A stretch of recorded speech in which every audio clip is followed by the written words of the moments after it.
बुलाई नेबाकू कही दुई आदिवासी जंगल होईछि दुष्कर्म एपरि जघन्य कांड घटाइबा परे अभियुक्त जनक दुई महिला रास्तार फिंगी दे फेरार हो जाइछि। जड़े पीड़िता लोक लज्जा को भय विष पी आत्महत्या उद्यम करिसेंति। गुरुतर अवस्था तांको सोरो मेडिकल भर्ती करा जाइछि।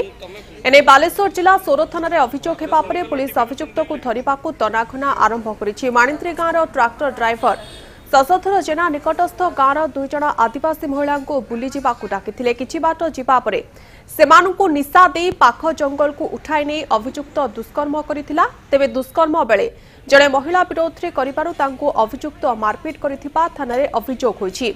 दिन 2टारू राति 2टा जाए दुई महिला जंगल रखिबा परे अभियुक्त शशधर रास्तार दुई महिला छाड़ी दे फेरार हो जाइछि। अभियोग पाई सोरो पुलिस अभियुक्त को धरिबाकू उद्यम करुछि। ସେମାନେ ଗୋଟେ ଟ୍ରାକ୍ଟରରେ କାମ କରୁଥିଲେ ଆଉ ସେ ଟ୍ରାକ୍ଟର ଡ୍ରାଇଭର ସହିତ ପରିଚିତ ଥିଲେ। ଗତକାଲି ସେମାନେ ମଦ ଆଉ ବିୟର ପିଇଛନ୍ତି। ଏ ନିଶାକ୍ତ ଅବସ୍ଥାରେ ସେ ଦୁଇ ଜଣଙ୍କୁ ଆଉ ସେ ଡ୍ରାଇଭର ଦୁଷ୍କର୍ମ କରିଛି ବୋଲି ଅଭିଯୋଗ ହୋଇଛି। ଏ ସମ୍ବନ୍ଧରେ ଆମେ ଗୋଟେ କେସ୍ ରୁଜୁ କରିଛୁ ଏବଂ ଉଭୟ ସେ ମହିଳାକୁ ଏବଂ ସେ ଝିଅକୁ ଡାକ୍ତରମାନେ ପାଇଁ ପଠାଇଛୁ। ଅଭିଯୁକ୍ତ ଏ କେସ୍ର ଯେଉଁ ଅଭିଯୁକ୍ତ ଅଛି ତାକୁ ଆମେ ଗିରଫ କରିବା ପାଇଁ ପ୍ରୟାସ ଚଳାଇଛୁ ଏବଂ ଖୁବ୍ ଶୀଘ୍ର ତାକୁ ଆରେଷ୍ଟ କରିକି ପଡ଼ୁ।